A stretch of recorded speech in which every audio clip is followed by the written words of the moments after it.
హాయర్స్ welcome to our channel. ప్రస్తుతం మనతో పాటు సీనియర్ జర్నలిస్ట్ దామ బాలా సార్ వారితో మాట్లాడదాం. నమస్కారం సార్.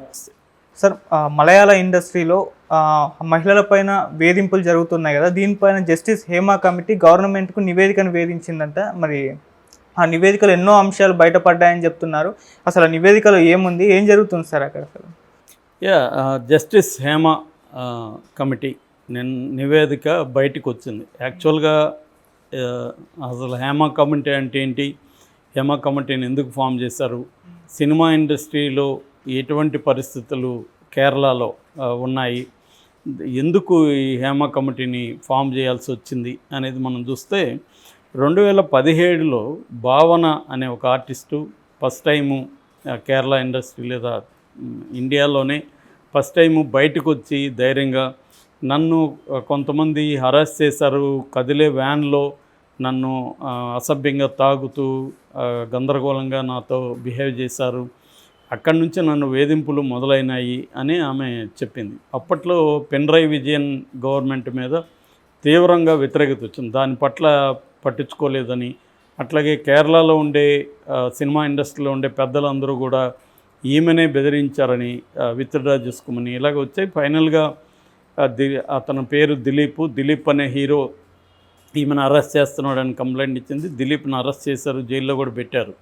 అయితే ఆ సందర్భంగా ఉమెన్ ఇన్ సినిమా కలెక్టివ్ అనే ఒకటి ఫామ్ అయింది. కేరళలో ఉండే కొంతమంది స్త్రీ నటులు వాళ్ళు ఫిమేల్ యాక్టర్స్ కలిసి ఉమెన్ ఇన్ సినిమా కలెక్టివ్ అని ఒకటి పెట్టి వాళ్ళు పెద్ద ఎత్తున దీన్ని మీద ఆందోళన చేశారు సిస్టమేటిక్గా. దాంతో పినరయి విజయన్ ప్రభుత్వం దిగివచ్చి దీని మీద జస్టిస్ హేమా కమిషన్ని వేసింది.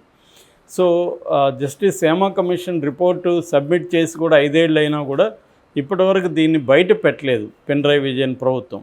అయితే ఇప్పుడు కొంతమంది జర్నలిస్టులు దీన్ని రైట్ టు ఇన్ఫర్మేషన్ యాక్ట్ కింద ఇది ఖచ్చితంగా బయట పెట్టాలి అని చెప్పినప్పుడు బయట పెట్టక తప్పలేదు. అందులో కమిషన్లో ఒరిజినల్గా అయితే 295 పేజీల రిపోర్ట్ అది, కానీ ఇది ఎప్పుడైతే అడిగారో వీళ్ళు అందులో 63 పేజీలని తీసేస్తారని చెప్తున్నారు. 232 పేజీలు మాత్రమే బయటకు వచ్చాయి. ఈ 232 పేజీల్లో కూడా అనేక సంచలనమైన విషయాలు ఇప్పుడు దేశంలో సంచలనాన్ని రేపుతున్నాయి. ఇందులో ప్రధానంగా ఏమున్నాయని చూసుకున్నప్పుడు ప్రధానంగా కేరళలో కొంతమంది ప్రొడ్యూసర్లు, డైరెక్టర్లు, హీరోలు కలిసి ఒక మాఫియా లాగా ఏర్పడ్డారు.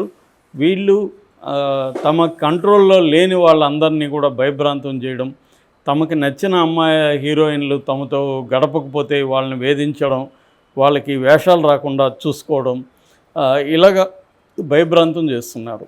అట్లాగే మామూలుగా అయితే మనకి పాష్ అనే ఒక యాక్ట్ ఉంది.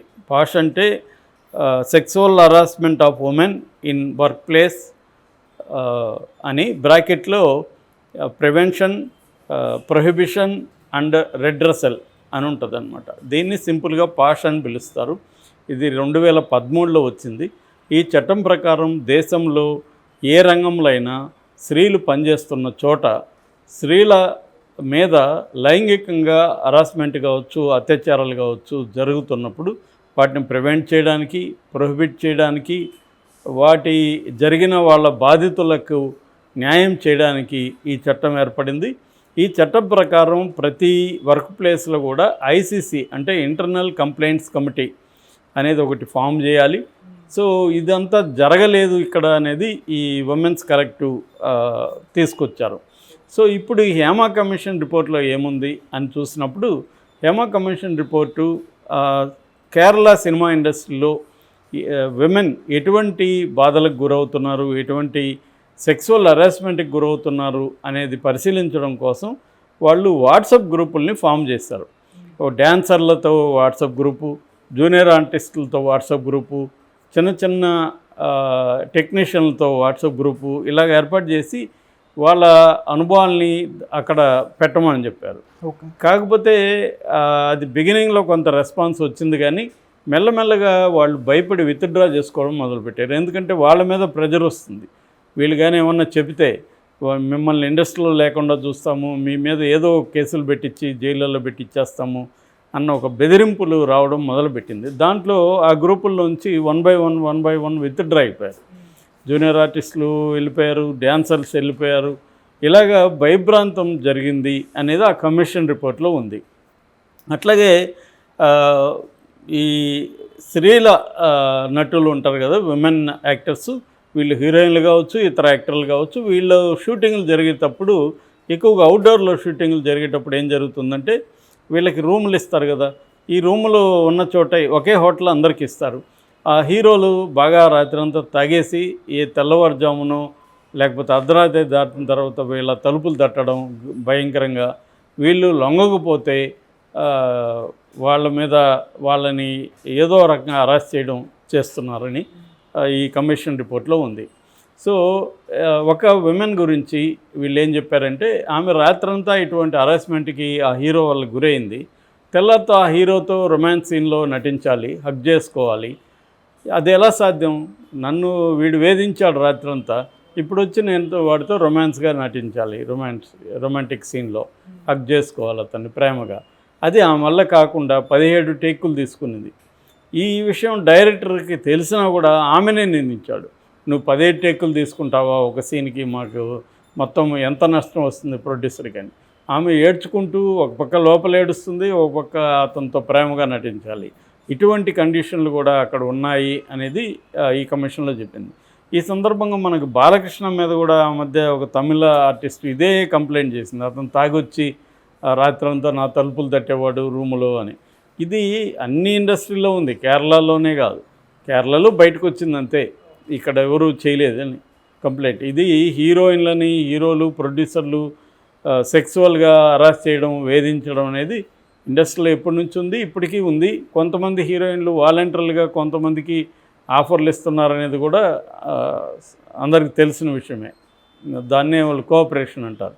కోఆపరేట్ చేస్తుందా అని వీళ్ళే తీసుకున్నప్పుడే ఆ ఏజెంట్ని అడుగుతారు. మామూలుగా మనకి హీరోయిన్ల రిక్రూట్మెంట్ ఎలా ఉంటుందంటే టాలెంట్ కోఆర్డినేటర్స్ అంటారు వాళ్ళని. ఈ టాలెంట్ కోఆర్డినేటర్స్ ముంబైలో చాలా ఆర్గనైజ్డ్గా ఉంటారు. ఇవాళ వాళ్ళే ఇక్కడికి కూడా వచ్చేసారు. సో ఆ టాలెంట్ కోఆర్డినేటర్స్ ఏం చేస్తారంటే కొన్ని ఫోటోలు, వీడియోలు చూపిస్తారు ఈ హీరోయిన్లకి. వీళ్ళు చెప్పే రిక్వైర్మెంట్ని బట్టి ఇంత ఏజ్ గ్రూప్లో ఉండాలి, ఇలా ఉండాలి, ఈ ఎక్స్పీరియన్స్ ఉండాలి, ఇవన్నీ వీళ్ళు చెప్తారు కదా పారామీటర్స్, దాన్ని బట్టి వాళ్ళు చూపిస్తారు.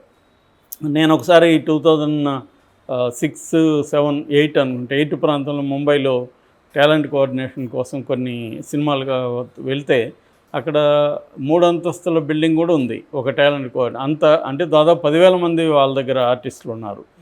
సో అలాగా అది వెరీ వెల్ ఆర్గనైజ్డ్ అనమాట. వాళ్ళని వీళ్ళు అడిగేటప్పుడు రిక్వైర్మెంట్లో ఒకటి ఉంటుంది క్లాజు, అదేమంటే కోఆపరేట్ చేస్తుందా అని అడుగుతారు. కోఆపరేట్ చేయడం అనేది ఒక ముద్దు పేరు. అంటే ప్రొడ్యూసర్ పక్కన, డైరెక్టర్ పక్కన, హీరో పక్కన పడుకుంటుందా అనేది. దానికి వాళ్ళు కూడా కోఆపరేట్ చేస్తుందనో చేయదనో వాళ్ళు ముందే చెప్తారు. ఇలా ఈ లాంగ్వేజ్లో వాళ్ళు మాట్లాడుకుంటారు ముందే. అట్లా దానికి ఒప్పుకొని వచ్చే వాళ్ళు ఉంటారు. అలా మ్యూచువల్గా వాళ్ళ అంగీకారంతో వచ్చినప్పుడు ఏమి దాంట్లో ప్రాబ్లం ఉన్నట్టు కాదు. ఇది ఇందులో కూడా ఇండైరెక్ట్గా ప్రెజర్ ఉంది. అంటే నేను వేషం ఇస్తే నువ్వు నాకేమిస్తావు అని డైరెక్ట్గా అడిగేసేవాళ్ళు ఉంటారు.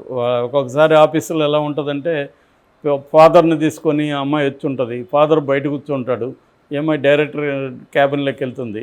డైరెక్టర్ ఓపెన్గా అడుగుతాడు ఆమెని, నీకు ఈ వేషం ఇస్తాను సరే, మరి నాతో పాటు గెస్ట్ హౌస్కి వస్తావా లేదా ఏంటని.